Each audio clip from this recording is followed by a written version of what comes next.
everyone.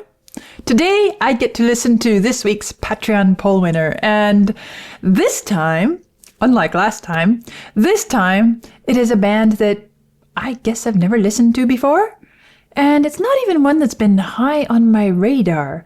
Well, The Smiths, How Soon Is Now, and it says that the Smiths were an English rock band formed in Manchester in 1982, regarded as one of the most important British bands and one of the pioneers of 1980s independent music. So that has me really curious, and as usual, I expect it'll be a good one since you all chose it for me.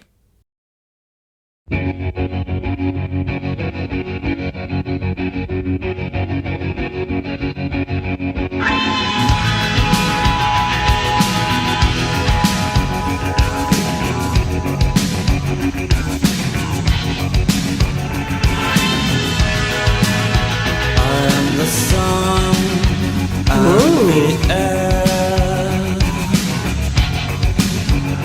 of a shyness that is criminally vulgar. I am the sun and air of nothing in particular. Whoa, that's enough to make me dizzy. The way it's pulsing and bouncing back and forth, it's almost like the sonic equivalent of a light show or something like that. I'm going to back up just because it was such a surprise and took me a bit to kind of, I'm not even sure I quite have my balance quite yet. But I don't want to be distracted by this as I'm listening. So I'm going to back up and try to settle into it. But that was really quite a surprising, shall I say, vibe, feel. It very much gives me the sense of being in a room, and I think it has to do with the reverb that's applied, the kind of spatial qualities given to the voice and to the music. This sort of echoing. You feel like there are boundaries. There are boundaries that are quite wide, quite deep. It's a large space, kind of like maybe like an indoor gym, high school gym or something like that, where everything just comes at you so brightly and echoes and bounces off all the walls. It's intense.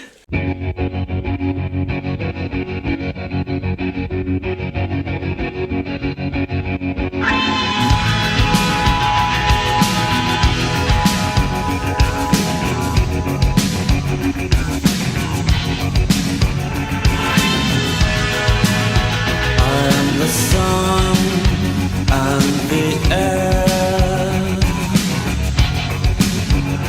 of a shyness that is criminally vulgar. And the other thing that I find so interesting is the contrast of this kind of musical textural background. And over that, or within that, there is the solo voice, which really has quite a rhetorical, authoritative presence. I am the sun. There's a bit of a flair to it too, a slight bit of dramatic flamboyance. That's why I say rhetorical, or even more than just rhetorical. It's almost like an oration. I am the sun and the air of a shyness that is criminally vulgar. There's a kind of a performance quality, but there is all this sound, sonic experience around. And the voice itself is incredibly calm, isn't it? Composed. Like they're just standing in the middle of this and stating their piece, presenting who they are with real ownership. of a shyness that is criminally vulgar. I am sun and air, nothing in particular. You shut your mouth, how can you say I go about things the wrong way? I am human and I need to be loved, just like everybody else does. Oh, let me hear that again right there. Hold on. How can you say I go about things the wrong way? I am human and I need to be loved, just like everybody else does. That's interesting. So I start to notice the interplay of rhythmic textures. So there's this chi-chi-chi-chi-chi-chi-chi, which after the first shock of trying to get my bearings at the beginning, it has started to mellow a bit in my awareness, settles into the background a bit more. And I start to notice a bit more the drums, which are not, I wouldn't call them particularly adventurous, but moments like this, where the drum is just beating along, and then he sings everybody else. And because of the way he's singing, you know, with this kind of semi-dramatic presentation of what is being said, you start to get into this sort of flow, and I am nothing in particular. You shut your mouth, how can you say? I go about things the wrong way. I am human and I need to be loved, just like everybody else. And you start to feel, or at least I start to feel and become hyper aware of the rhythmic flair, of the delivery of the text, just like everybody else does. And so when I hear everybody else and then the drums come after that, it starts to be a kind of collaboration and coordination between the two parts, the voice, the delivery, the rhythmic delivery, and then the drums and its rhythm as well. And so I start to enjoy moments like this.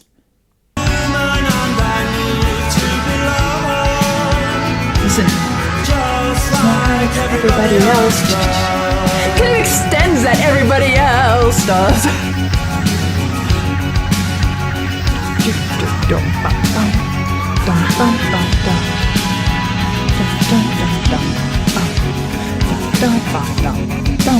You know, in general, the drums don't really feel that adventurous. But the voice takes the stage.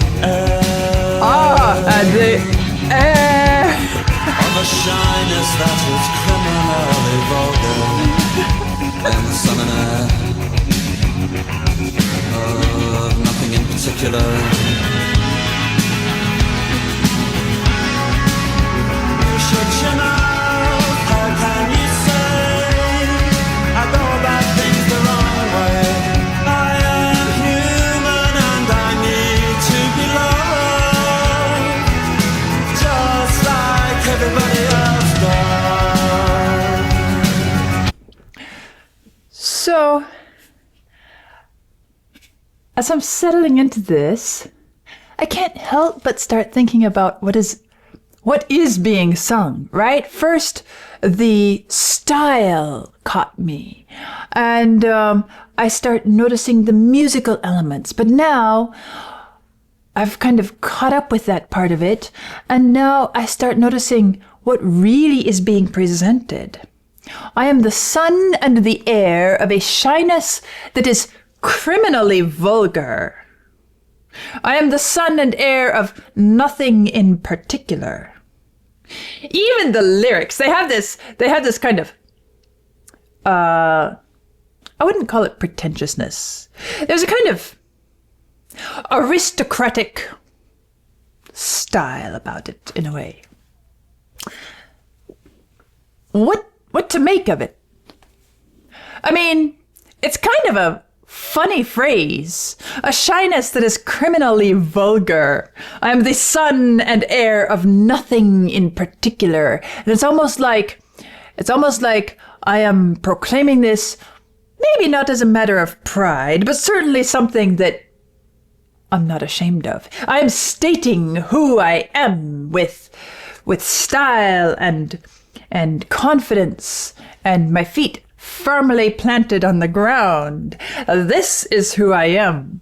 I am the son and heir of what? A shyness that is criminally vulgar. And so it makes you stop and question, wait, okay, should I take this kind of tongue-in-cheek? Or is this a way, I mean, is it supposed to be kind of funny? Kind of something that makes us laugh and say, oh, what a funny character. You know, making something, choosing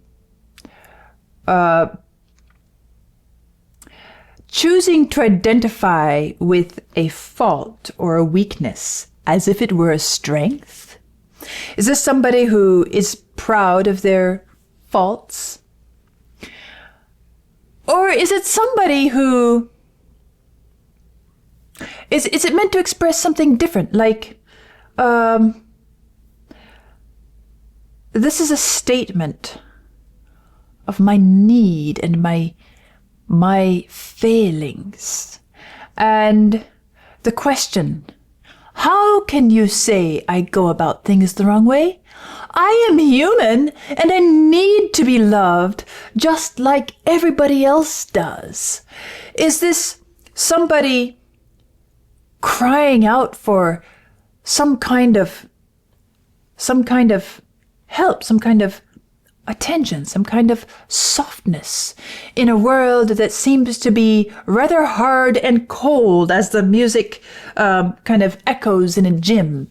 A gym is not the most cozy place to sit down and feel at home, right?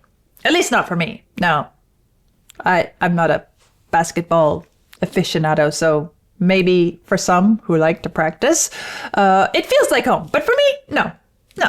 And so I start asking myself these questions. What do we make of something like this? And does the music help inform us? Does it guide us, or does it just leave us to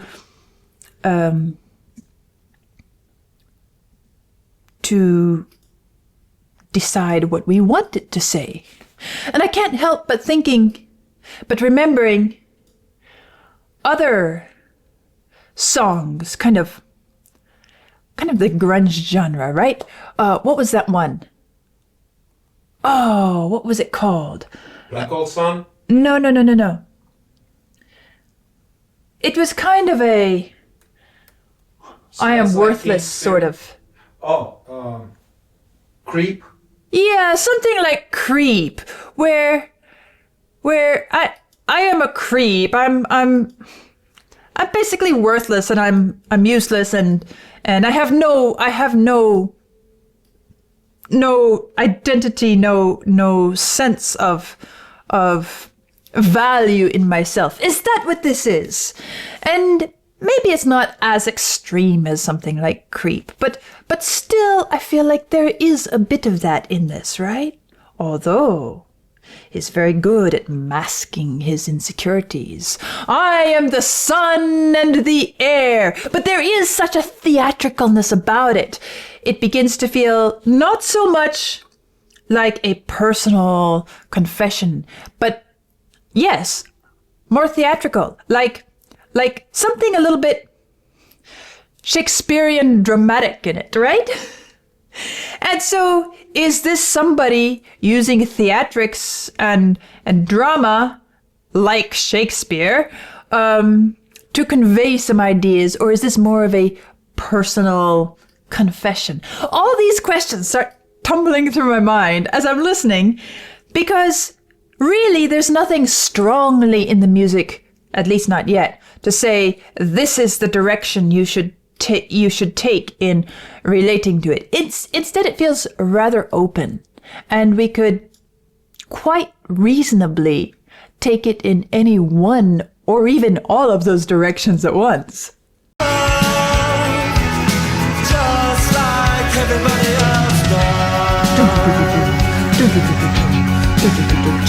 Still this sort of pulsing background.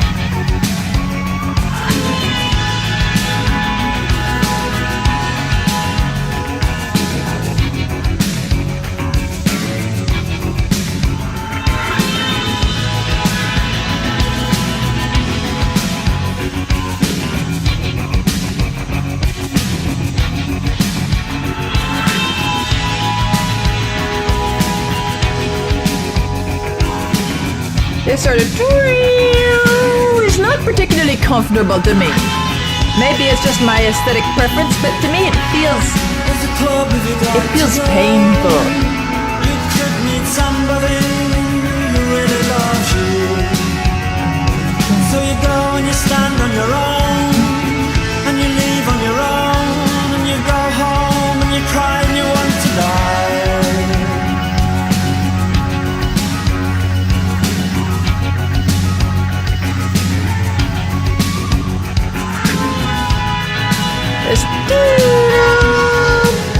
This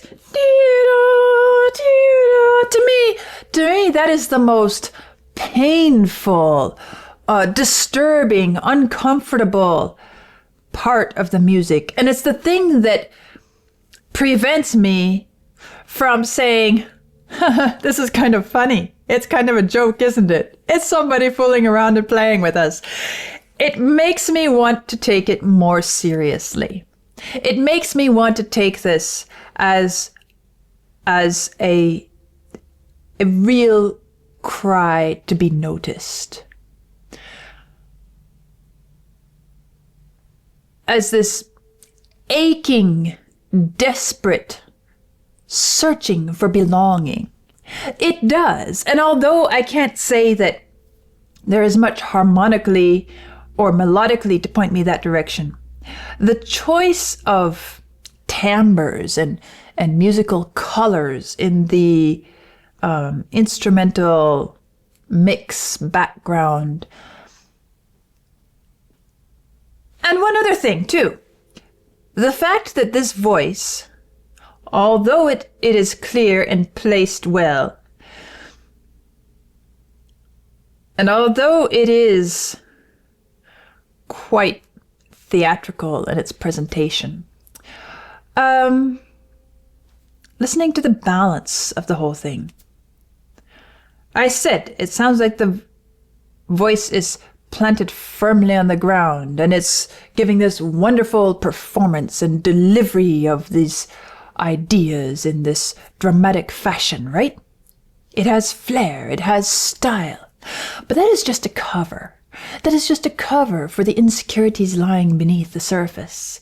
That is a camouflage, a way of hiding behind a facade, and you make a protective veil of yourself by magnifying and exaggerating your biggest fears. You start making them something that everybody takes not so seriously. That, I think, is a big key to this. And then, as I said, the balance of the instruments and these kinds of sonic effects, and the fact that the voice itself, although it's so well performed, if the instrumental accompaniment were, shall I say, this much quieter, this much more of a background, you could ignore that and just treat it as texture.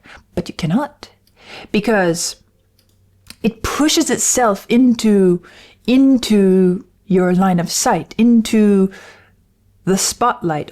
It becomes this sort of noise and activity, almost like, okay, if we get really, really dramatic and visual, because the song asks us to really, we think of this individual on a stage, standing in the center of a vast empty room, and they are delivering this monologue. And in the bright light, the spotlight that is shining on them, and they are nailing it. At the edges of that light, we start seeing goblins and frightening creatures coming in from the shadows and getting closer and almost to the point where we can't focus on his delivery quite fully because these other things keep making us uncomfortable around the edge. That, I think, is how this song is working with the sonic qualities like timbre, texture, color, the edginess and the cutting quality, the kind of crying, uncomfortable feel of the instrumentation that is chosen. And in the middle of that is this performer. And he's performing his greatest fears. But he's performing, so we just think it's a performance. There's a club if you'd like to go. You could meet somebody who really loves you. Really loves you. So you go and you stand on your own, and you leave on your own, and you go home and you cry and you want to die. Listen to the instruments now.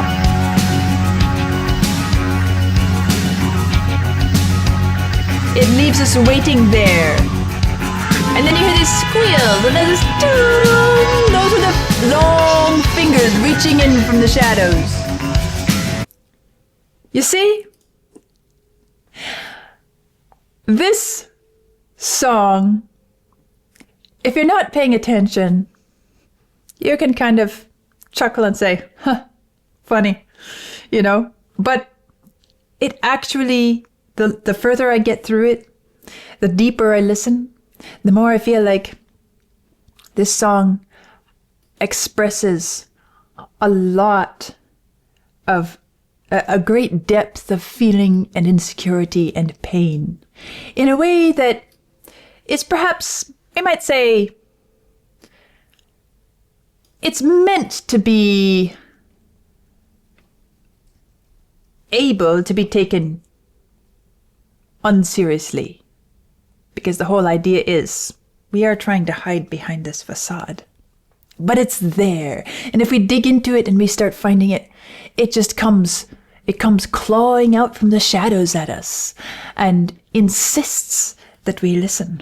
And this again is the reason why I started my whole new channel North, because I feel like there are so many people who are taking this kind of approach. They feel like they have to hide, they have to protect themselves, and yet they're hurting and they're crying out.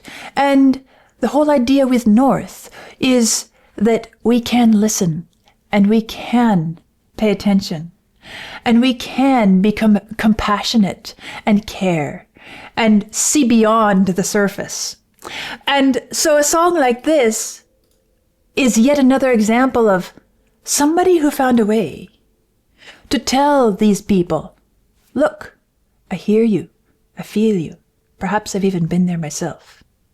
Because somebody who creates music like this,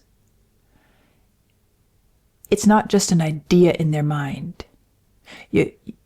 They are able to, if not draw from their own experience, to imagine and put themselves in another experience strongly enough and deeply enough that they understand and they relate.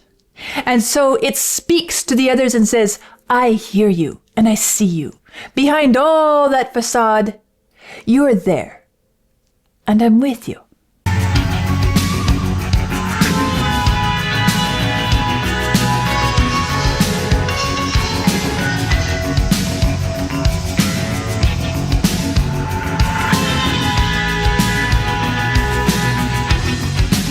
You know, it's such a simple concept musically, and yet it works so powerfully.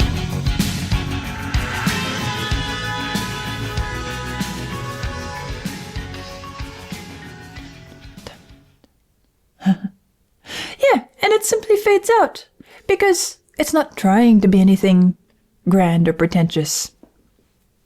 even though it presents itself in a very dramatic fashion. So this is the Smiths, my first time hearing them, and I am fascinated by the way they approach these ideas and these